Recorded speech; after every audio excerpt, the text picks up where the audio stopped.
Good afternoon, Ngozi Talk Shows family. It's Namsa here at Ngozi Talk Shows. Find your own voice, lead from within.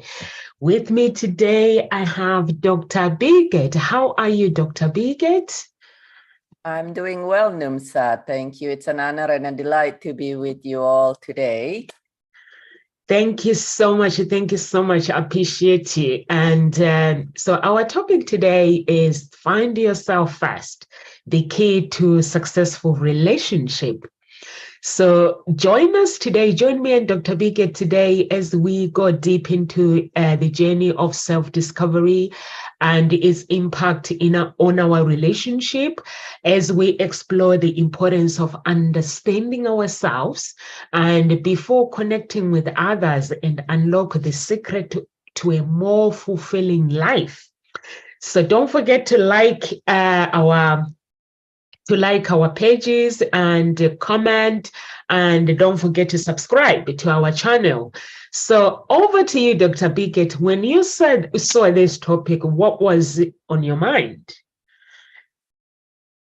So I love this topic, Numsa, and it is one of those that finding, and I would ask the audience here, what does it mean to you? Just kind of like when you hear the word find yourself first, what does it mean to you? What does it look like? Because at the end of the day, all of us can say this and that, but we are all different. And so what does it mean to you personally? And why do you want to find yourself first? A lot of time we are in a relationship as a grief specialist and success coach. And this could be even a relationship. When we think about relationship, firstly, we think about romantic relationship. A lot of time as adult, when we hear the word relationship, we're like, oh, it's a partnership, with significant other. But actually, that is not even true. That is true. And it's also other form of relationship at work. And and with friends and to a degree with families, but sometimes your families want you to be what they want to find you as instead of what you want to be, but sometimes not. A lot of families also very supportive as we discover ourselves. But imagine this, if you kind of don't know exactly what you really want, so find yourself. The core of it to me is that you know you and you are comfortable be expressing you. What is it that Numsa or you as a listener want? What is it that feels true to your heart, not to what every other persons in the society says, and your grandparents and your parents? Because guess what is good for them at the time is not necessarily good for you anymore. What is true 30 years ago or even 20 years ago, hey, in this day and age, we know there is what is true pre-COVID-19 pandemic is not necessarily true post-COVID-19 pandemic, so the way people work and things like that. And so it's something that what is it that you would love? What feels good to your heart, not just to your logical mind? And then be comfortable enough to stand your ground, because there might be people, particularly if this is different than what your family have an idea on how you want to be. For instance, some family says, all right, by the age of 27, you better be married and you better start having children, and you better have exactly 3 children, and it better be a girl, a boy, and a girl. like life follow their recipe, right? And I'll bet you better be married if you're a lady, for instance. You better be married, and your husband's better make this kind of amount of money. And everybody says that he need to be, I don't know, what is it? He better to be exactly 6 feet and weight exactly 175 pounds, and and no wonder if we're trying to follow that recipe, we're like, what? First, there isn't anybody like that, because hey, we are human. We're not caricature right out of book. And so but what about you? Perhaps you say, well, you know what, yeah, I don't mind with the married part of things, but I actually prefer to be married later on in life, because I want to build my career first. So how about if I get married at the age of 35? Or you might say, well, no, I am a gentleman and I'm not about to marry a lady. I would prefer marrying another gentleman. Here in the United States, it's legal in many places. And so what is it that you would love? Perhaps not necessarily working for a large company, but being an entrepreneur.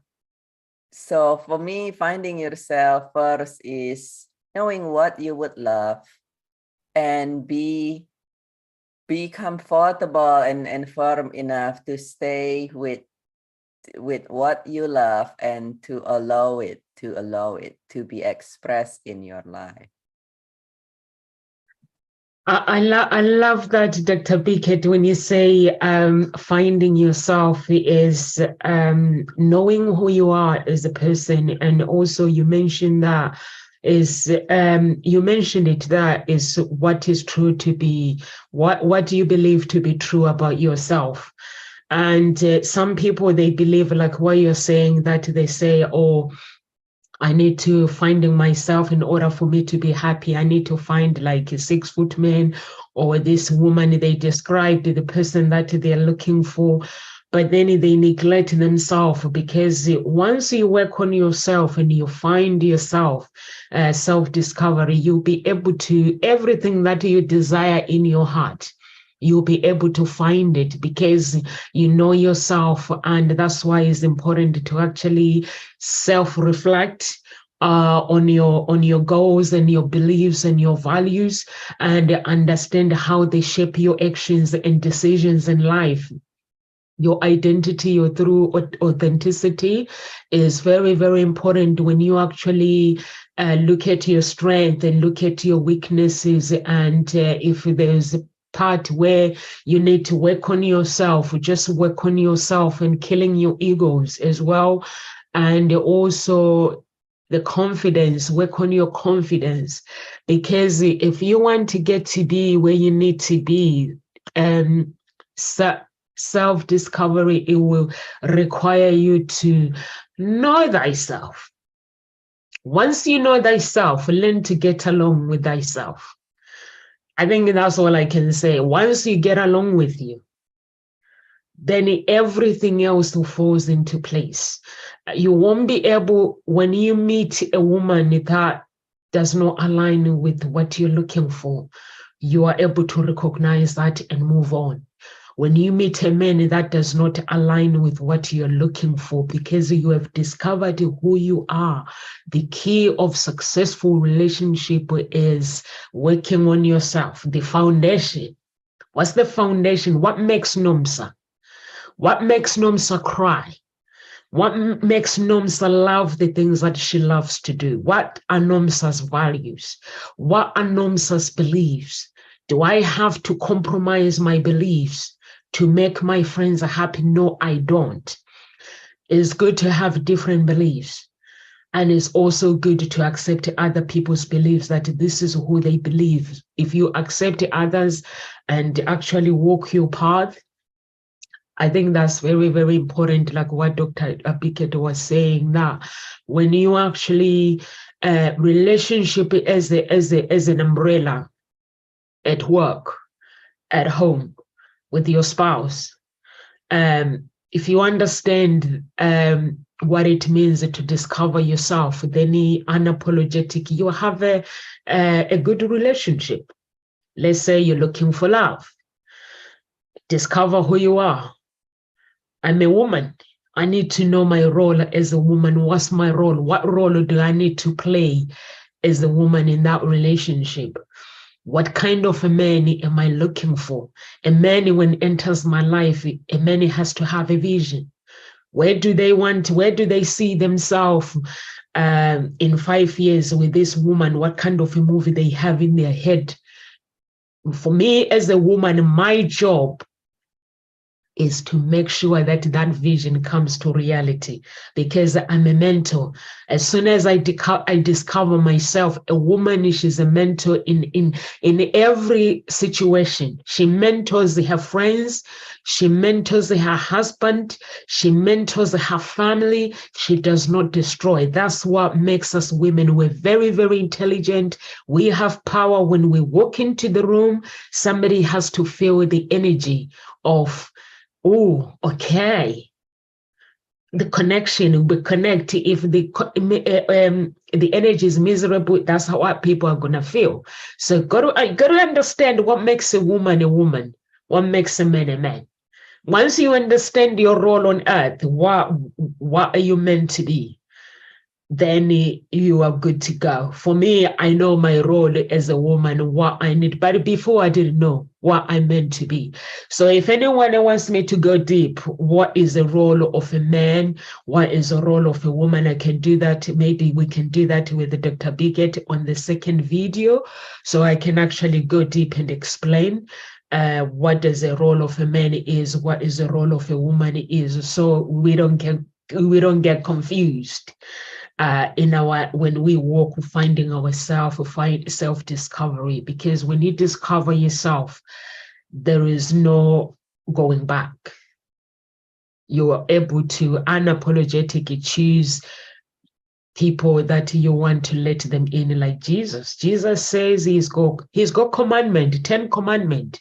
Who enters his life, he doesn't judge. So he doesn't have time to go around and judging anybody. So you have to have that character. If you look at Tony Robbins, if I look at that man,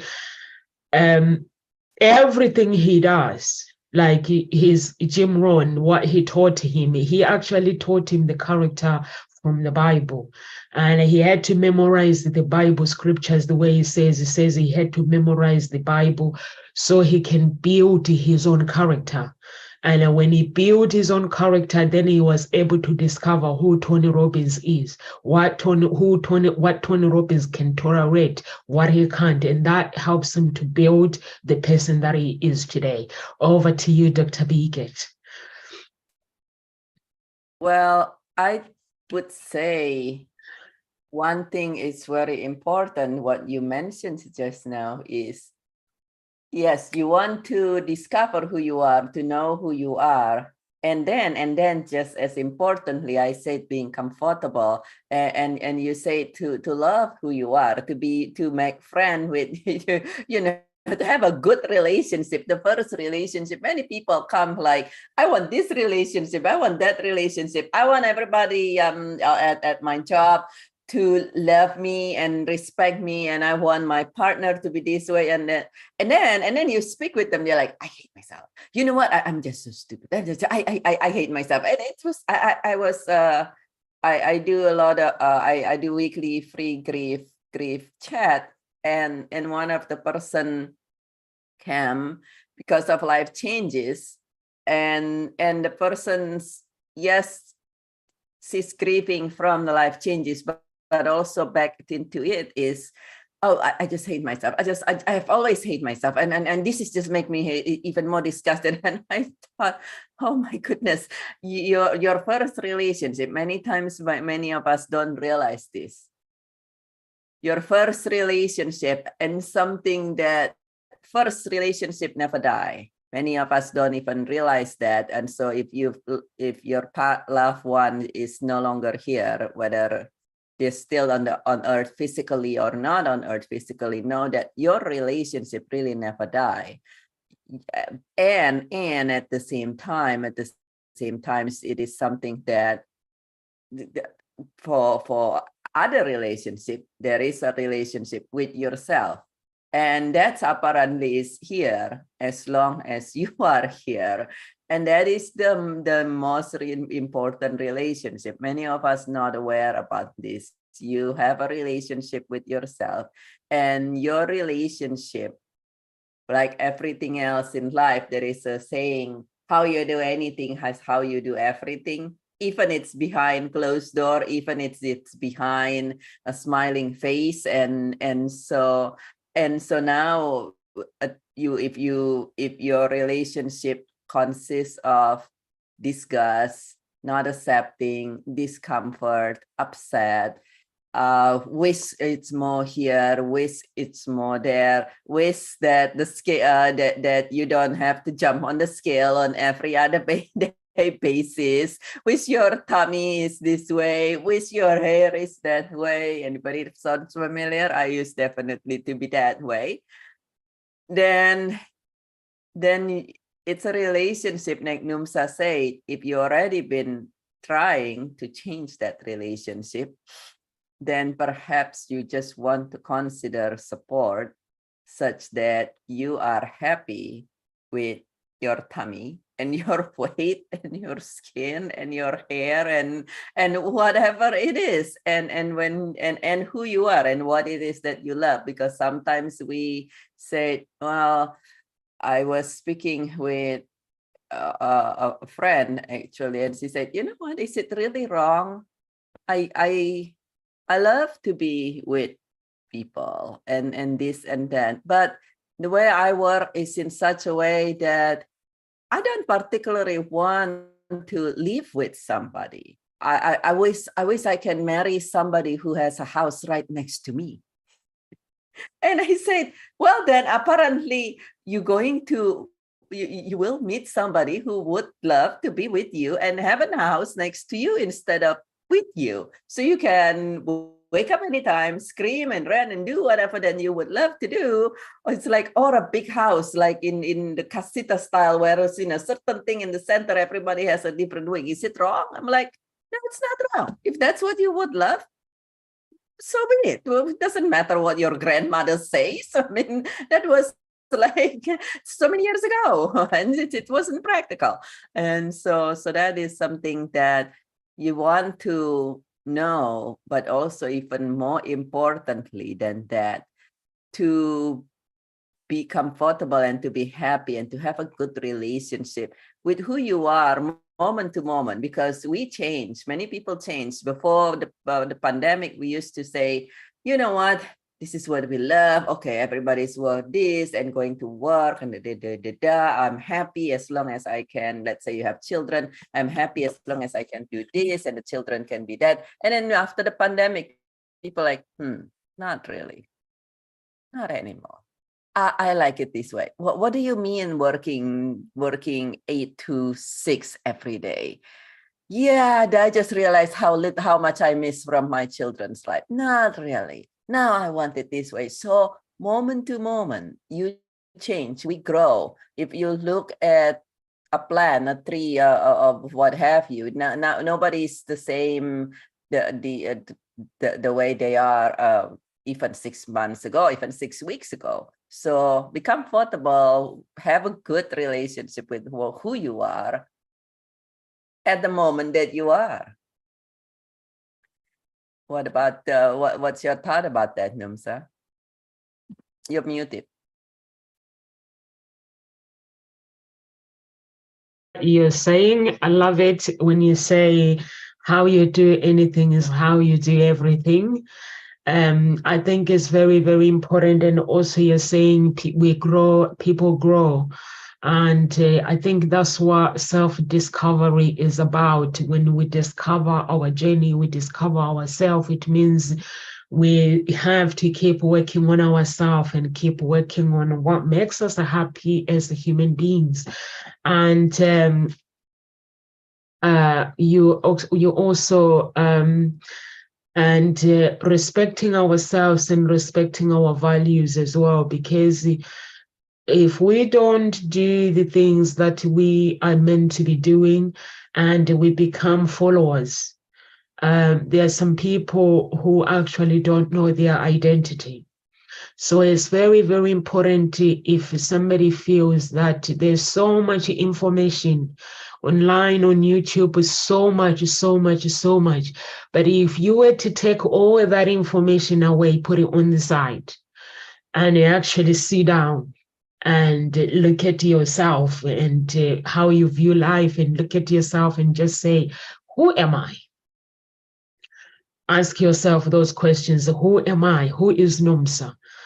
And once you have that questions, once you answer that question of who you are as a person, everything else will fall into place. Because if we don't know our identity, our true identity, there is no way, even if we find this 5-foot guy or a woman of we believe to be a woman of our dreams, we're not going to know how to look after that woman of our dreams or a man of our dreams, because we're still in a confused.com ourselves. So it's very, very, very important to actually work on yourself, work on your identity, work on your image, work on your character, work on your, understand your values, understand your beliefs.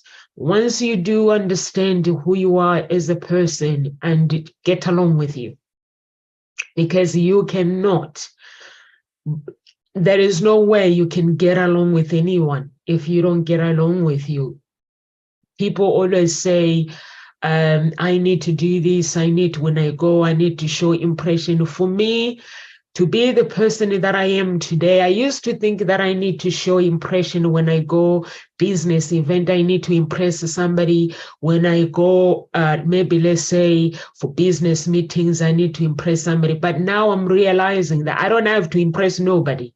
I need to learn the skills of what I need to do and go and deliver. I need to deliver what I need to deliver. That's all I got to do. When it comes to meeting a man, I don't need to impress a man. All I got to do is I need to have fun.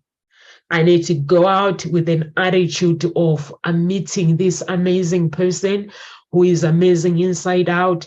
I need to believe in myself, and I need to trust that everything, that moment is going to work how it is supposed to be. Even if I don't get or meet that man or find that is not my match, that's fine. I'm okay with it. But I don't have to put on that personality. You find women spend time. They'll go and buy makeup that spends thousands and thousands of pounds.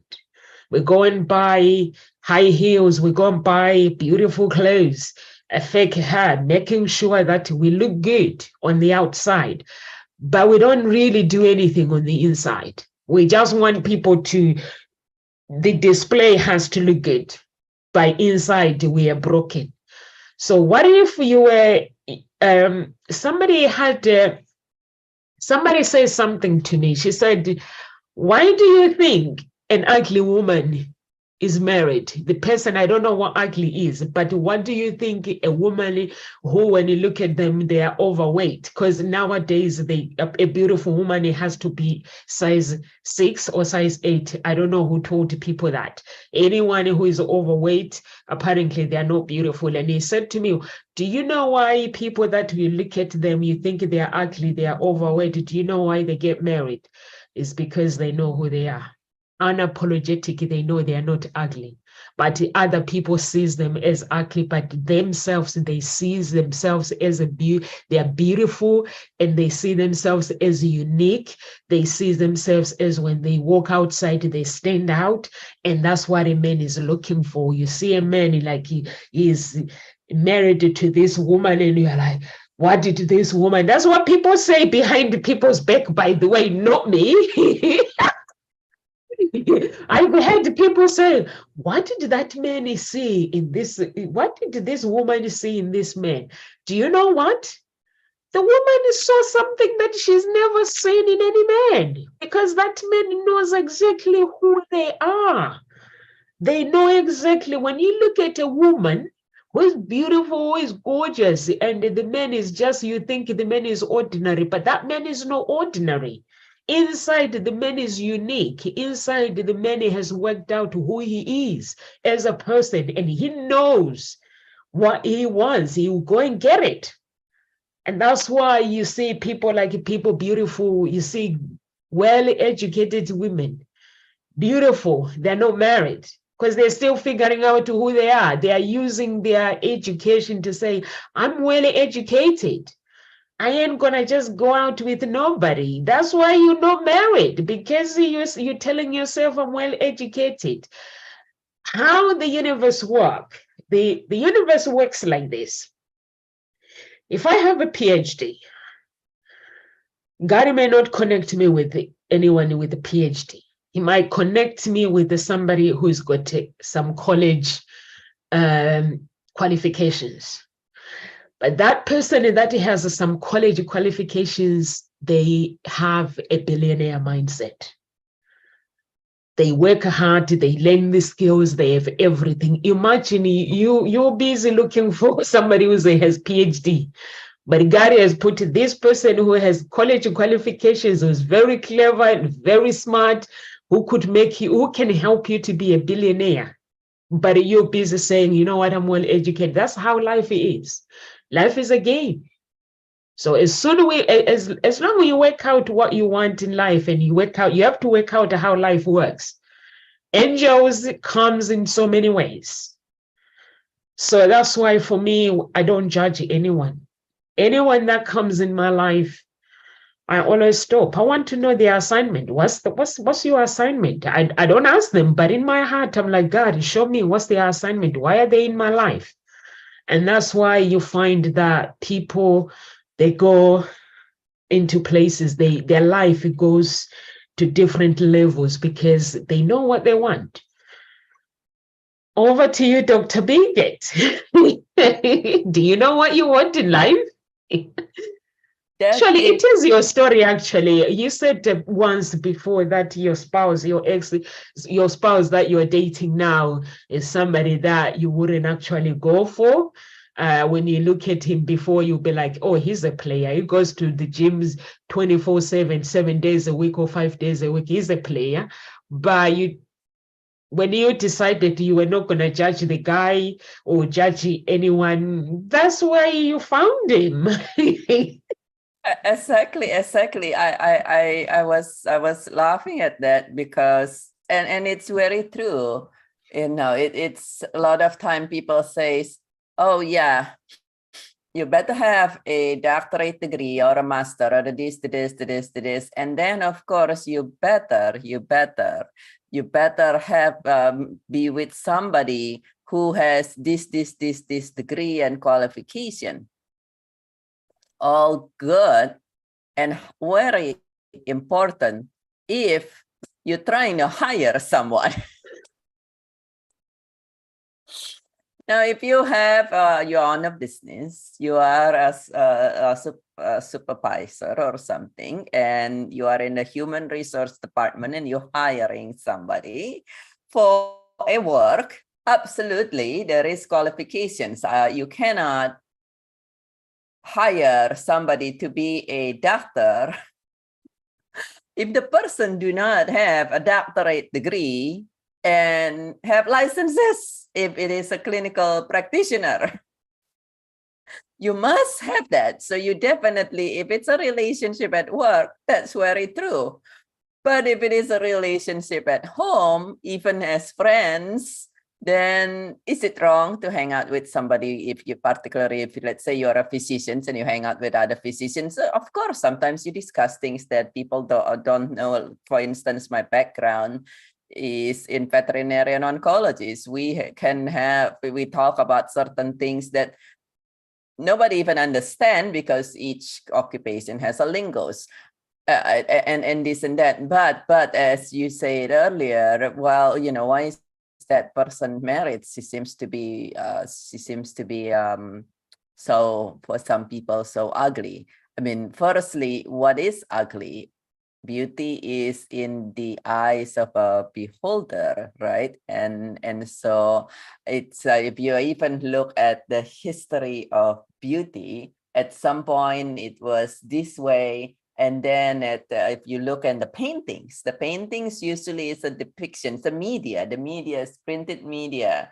In the past, there was no video. So print media is a beautiful depictions of what society perceive as beauty. At first, it was like, if you look at the Egyptians, and it's just like everybody is so slim and skinny, look like a stick. And then at some point, you look in the paintings, you see all these voluptuous women.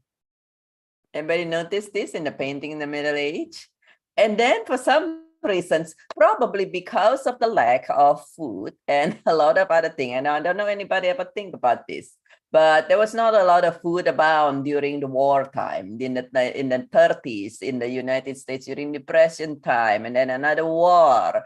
There's not a lot of food around, so people are all skinny. And then they're like, women's got to be size 2. Actually, preferably 0, and look like a stick, and you can literally fit them in a straw. I'm just exaggerating, but and I personally size 0 or 2. I'm very petite. For those of you who've met me personally, so I'm like this little time smaller than sometimes your girls, and so you women will better be like this big here and all these things. Possibly so they don't eat a lot. There is not a lot of food around. And then now it is like, okay, well, you know what? Maybe it's not size 0 to 2. Maybe it's size, as you said, you better be size 6 or something like that. And so it's something that everybody change moment to moment. And it is sometimes you need to stop and say, what's the reasoning behind all these things? What really is the reasoning? And do I really need somebody, as you say, Numsa? Do I really need somebody with a PhD? Or do I need somebody with a growth mindset? You mentioned Tony Robbins earlier. Tony Robbins doesn't have he might have honorary doctorate by now, because many of the people who contribute a lot receive honorary causes doctorate, but he didn't go to school, get a PhD. So what is it that you really feel good for you, and what is it that you really want that come from your heart instead of what every other person out there saying? And sometimes you got to ask yourself, why do they really say this? Why is society saying that? I'm giving an example in a slightly different thing, but many people, you might have heard and you might have heard this, and you might have told yourself this when you're having a tough time and you cry. People say, I'll leave you alone. I'll give you space. I'll give you space. Or parents say to their children, don't cry. And then you grow up and you tell yourself, don't cry. But what do you think people say that? What do you think people say to you if you're having a tough time and you cry? I'll leave you, I'll give you space. Basically, they try to leave you alone. Use the word, notice the word I use there. They try to leave you alone. Not they just leave you alone. Why? I use evidence-based griefs. As a grief specialist, I use evidence-based method. And the studies shows that people do that because they're not comfortable. They are not comfortable when you cry because they don't know what to do when you are having a tough time. So the easiest escape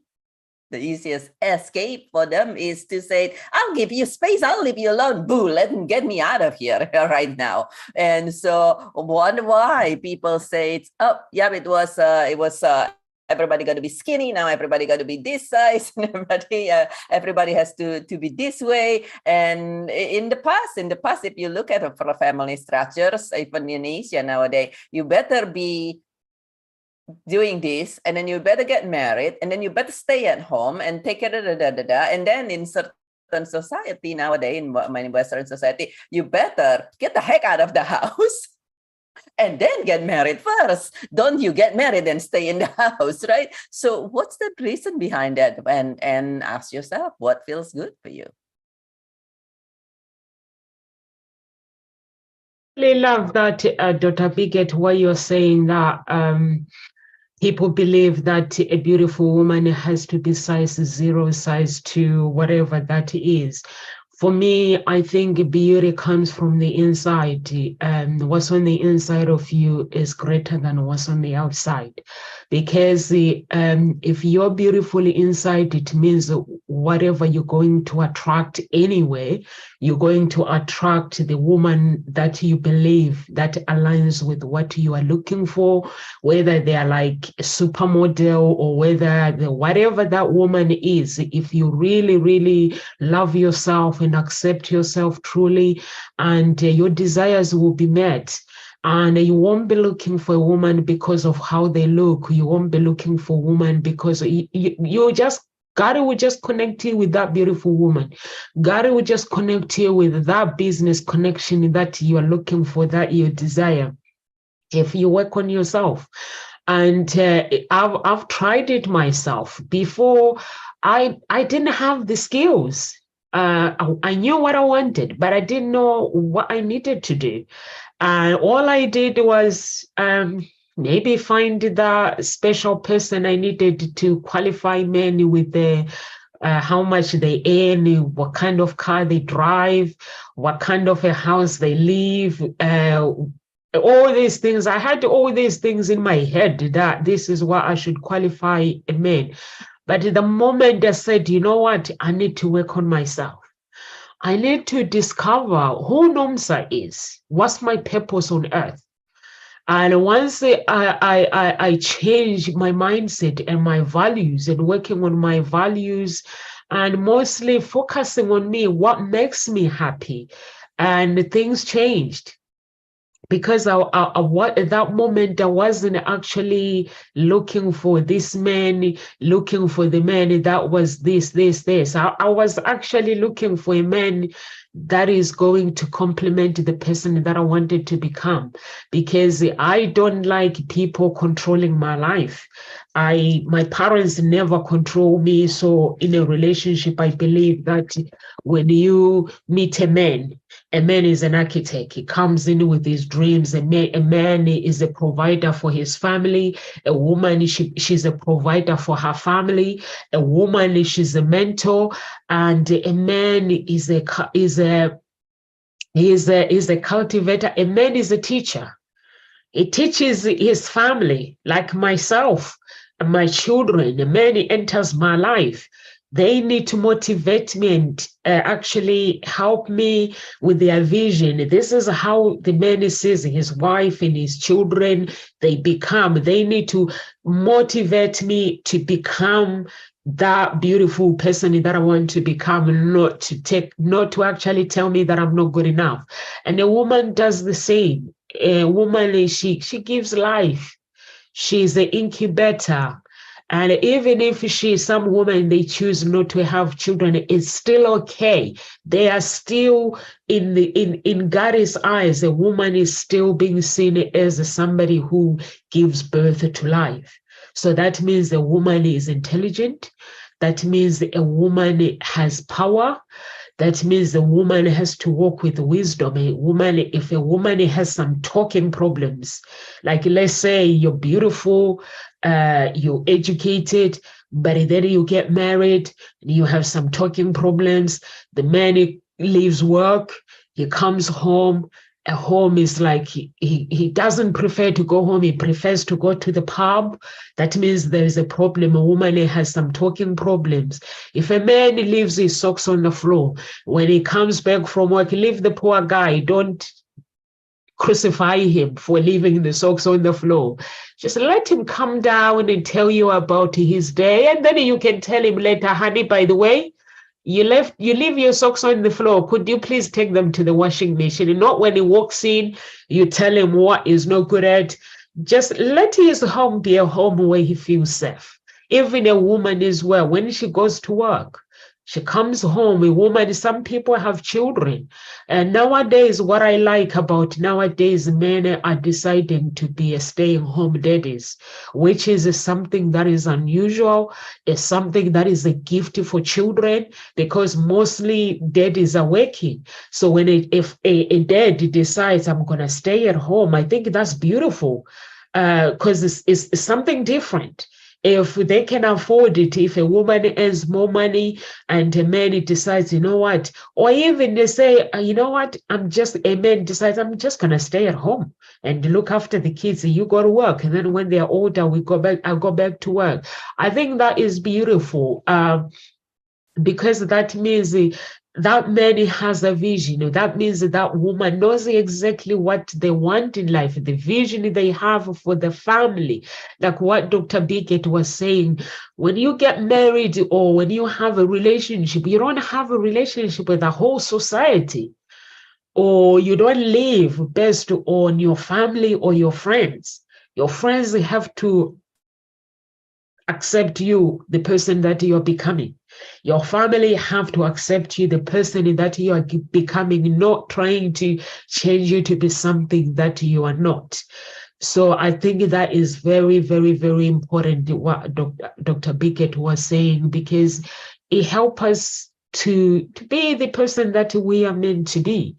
And also when you understand your purpose on earth, you sit down and ask yourself some questions and work on those questions and just design your life. Design it. People design website. People design so many things that have to be designed. But well, how come we don't design our lives how we want? We put depression in our life. We accept depression. It becomes our identity. We accept pain. It becomes our identity instead of go through healing. We accept people in our lives who enters and take us advantage of us. We accept things that we shouldn't accept. Imagine if you were to design your own life. Kill your egos first. Work on your confidence. Design the life that you believe to be true about yourself, and find that person or that you love, you want to spend the rest of your life. For me, I believe that everybody on earth, there's already somebody they're looking for, and that person is looking for them. It's just asking the universe, asking God. If you don't believe in God, God is the universe. The universe is God. God is the earth. He is the creator of the earth. That means it's God. If you prefer to go and speak to the earth, speak to that earth. Speak to it. Connect yourself with people that you want, a business, relationship. Don't just pick anybody that enters your life and take advantage of you. Don't just connect with business people that enters your life and take advantage of you. Of course, things will happen. But when that happens, just discover who you are yourself. Myself, I work mostly very, very hard to actually, I work on myself a lot. And if I see something that there's something that is standing in my way, or there's a stagnance, or there's a stronghold, I always want to discover what is the altar that is causing that pain. What is the altar that is causing me experience that life? Is there anything that I can do myself to be free, to discover more about myself, to discover more about why I'm on earth, my purpose, while I'm on earth. And I know deep down in my heart that no one can actually help me to find it. Only a professional therapist, like Dr. Biggett. You are a grieving coach. A grieving coach helps us to actually not just grieving for death.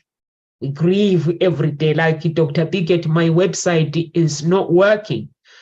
And when my website is not working, I'm grieving because I'm trying to get hold of people that can help me to actually put my website live, and those people, they are not actually getting back to me, and that is a grief. So now I'm asking myself that, okay, this person not getting back to me, imagine if it was their business, how would they feel? Then I'm at the same time, I'm looking at myself. Is there any altar that is fighting, that is crying against my business, for my business not to move forward?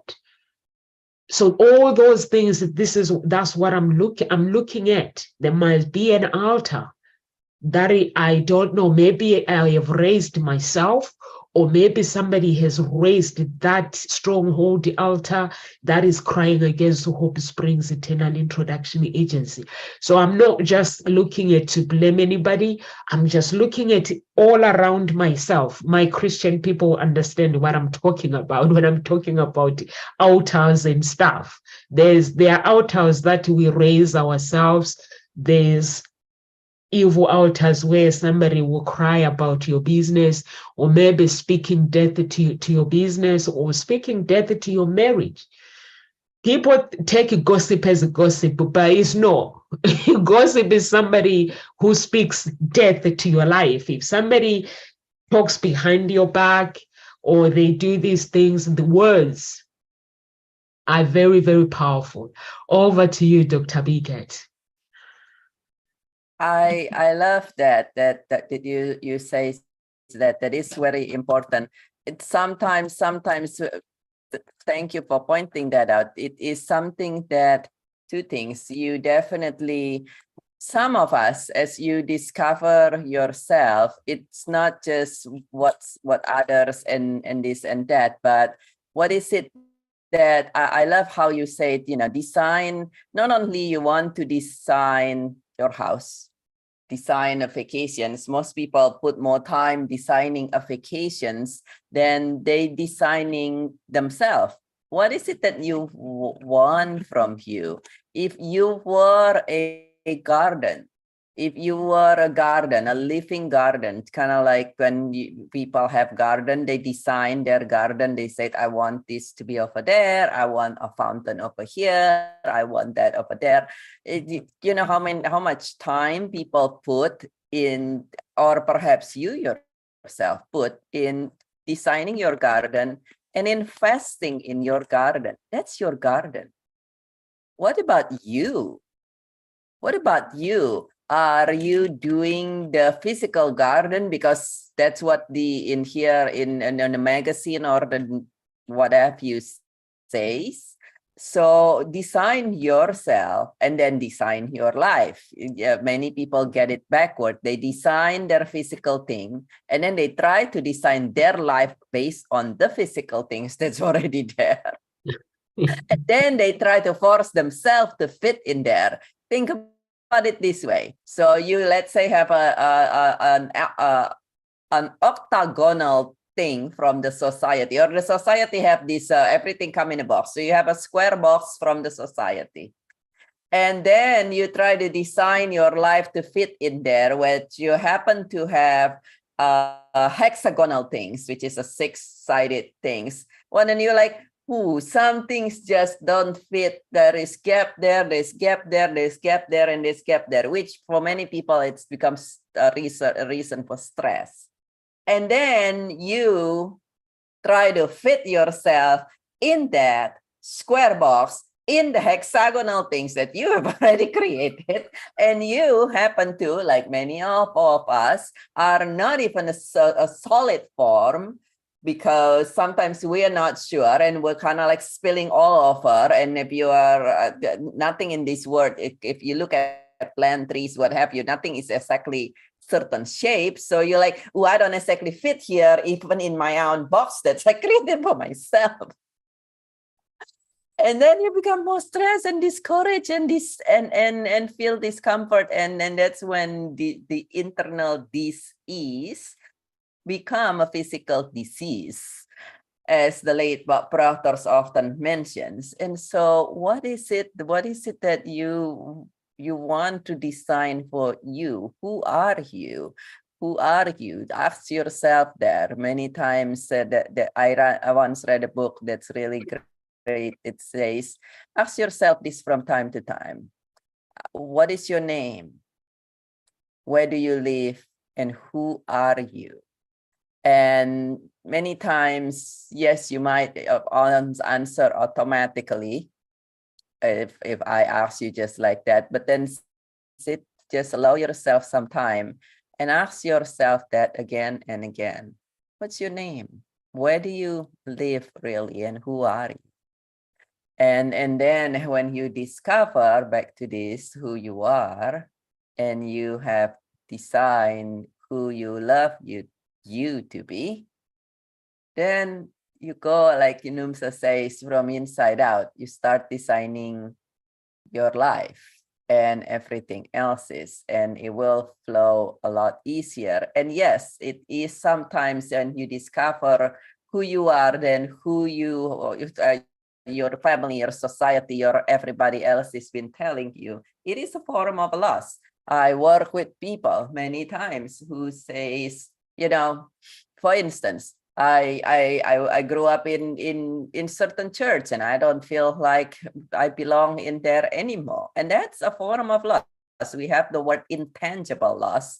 Intangible loss means it's not a loss of a physical thing. You don't lose a pen or a pet or a person. You lost something, even health. You used to have, I did a menopause grief, thriving through menopause grief not that long ago. It could be that. It could be I used to be this way and that way, and for women and men actually goes through menopause as well. And now you're no longer that way. You're no longer that person's. No, you cannot be doing this anymore. And or you say, well, I used to love this, and then there's all these things, and then now I realize that's not who I am anymore. It is a form of a loss. So if it causes a dissonance inside of you, it causes fear, it causes dissonance, it causes angst, sadness, and so forth. Firstly, it's normal. And then secondly, if you do notice that it's linger, that will cause that will hinder you from moving forward. Anything that's, again, is not aligned with you, causing dissonance, causing dis-ease internally, will cause disease, so to say, or unwanted result externally. Then you want to reach out and ask for support such that you will be able to let go and release that grief, and then move forward in your life. Not get over it, but move forward in your life. So what is your final message, Numsa? You're muted. My final message is, I've got 5 questions that my father-in-law, Dr. D.K. Olukoya, gave me to actually ask myself if I really, who I want to be, if I really want to self-discover myself. So the first question is who am I? Who is Nomsa? That's the question of identity. And the second one is, where am I from? Where am I from? My heritage. Like myself, all my life, I thought my ancestors, my family were South Africans.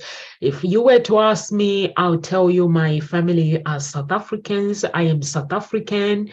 And then I realized later when I actually, and this is the question that when he explained that when you ask yourself, where am I from? Being in the UK doesn't make me that I was born. Even if I was born in the UK, it doesn't make me a UK person. My inheritance is not UK. So when I asked myself, so I did a test. I wanted to know who am I.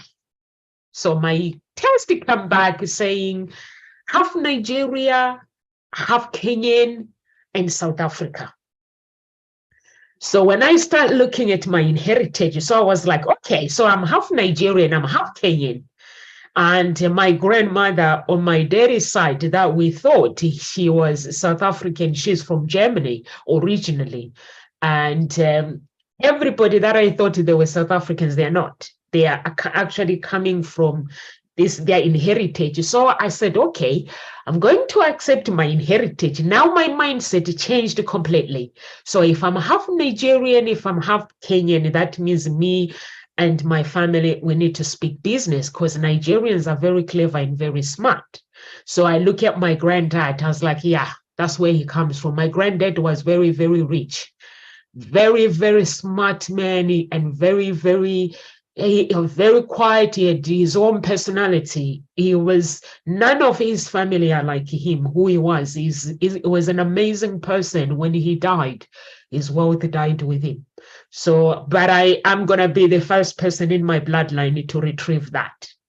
So now I answered myself that question. The next one, the third one, is why am I here? It's a question of purpose. Why am I here? So the fourth one is, what can I do? It's a question of potential. What can I do to become who I want to become? And the last question is, where am I going? You see, it doesn't ask friends, it doesn't ask boyfriends, none of these questions have a husband, have children. No. So once you work out these 5 questions, then you can design your own life. You can design how you want, like building a website. Building a website, it required you to put this code, put that code, put that. It requires you to write content. It requires you to make sure that you follow the copyright, the terms and conditions. It requires you to get pictures on Shutterstock and make sure make sure that you don't get in trouble with copyright and stuff. All those things require, there's these stages. That's what life is about. And before, I didn't know that's what life is about. I thought life is about me setting up my business and chasing to become a millionaire. And that would be it. But I realize that when people come to my funeral, when they are crying and saying, oh, Nomsa, they will be like, I remember Nomsa. She was a woman who told me, no one can define me as a person. She was a woman that gave me an advice to create my own destiny, to be the person that I wanted to become. And I didn't know all these things. So that's what I leave you guys with, that discover yourself and design the life that you want. And happiness comes from within. If you're looking for love, happiness doesn't come because we meet these women who are supermodel, we meet men who have 6-pack. It's fine, it comes with a relationship, but it fades away. The looks fades away. If you look at myself and you look at my pictures, I can see I'm growing, I'm changing. There were times where you go on Facebook, you will see me, I took the pictures wearing this style, and you see a year later, I'm just growing. So that's what life is about. If you just work on yourself and accept yourself for who you are, and then the energy, when you work on yourself, the desire of a woman that you want, it will be in your heart. And you don't have to try hard to find that woman or to impress that woman, because that woman will say, you know what, I like you. You're funny. You're this, without having to tell them, impress them. Some people impress women with money, like how much money they earn, the cars they drive. But if you find a good woman that has discovered themselves, they'll want to know what makes you you. When I met my man, is a very, very good looking guy. He's like David Beckham. But when I met, I didn't look at his looks. His looks was the last thing that I thought about. All I wanted was, I interviewed the guy, he got sweat, but he didn't know that I was giving him interview. I was so playful. I was just talking to him like a normal person. And the looks for me, they didn't actually, because I needed to know this person that says, Nomsa, I want to date you. What is this person in his heart? What's in this guy's heart? And also, when I started introducing him to my family, there was so much negative, and they were like, some people were calling him hit and run because he's so handsome that he's not a guy to settle. Honestly, people were like, I was like, oh, the pictures on Facebook, and they were like, oh, okay. And I was like, what is wrong with the guy? So then that's when I realized, actually, people are very judgmental. So, but when you actually work on yourself, those are the things that actually God will give it to you natural. And those are the things that when you actually walk that path in discovering yourself, God already know the person. He doesn't give you the person because they're good looking, because he gives you the person because of what's in their heart and their destiny as well. And are they able to come and mentor you to become the person that you want to become? And then it's up to you. God doesn't select the person. He makes you bump into people, but you are the one that you have to select them. If you say God selected me, that would be a lie. You choose. God will give you 20 people, but in those 20 people, one of them is your man, or one of them is your woman, or one of them is the man that is meant to mentor you to become a millionaire or a billionaire. And then it's up to you to select. And that's why it's important to work on yourself. So we are here at Nkosi Talk Shows, everyone, Monday to Friday, 1 p.m. UK time. And please, if you want to connect with Dr. Biggett, quickly, Dr. Biggett, where can people connect with you? The easiest way is to simply connect with me on my email, drtan4grief@gmail.com. You can see in the bottom of my screen, Dr. BRTAN for grief@gmail.com. You can also go to my website, Joyful Riches, like full spectrum rich life, Joyful Riches Beyond Grief.com. And those are the two easiest way to connect with me. Thank you so much. Thank you so much, Dr. Biggett. And we'll see you guys tomorrow. Live with grace and God bless. If you want to connect with me at this moment, you can connect with me on my social media. My website is not working. I have no idea why. And so once it's up again and running, we've done the back end of the website, updating everything, but we can't access it because somebody's got the logins. So when you go to it, it says under construction, but it's not really under construction. So I have no idea what's going on. So if you want to get in touch with me, you can message me on LinkedIn, and you can contact me on Facebook or YouTube. Please subscribe to our channel, be part of the family. God bless and live with grace.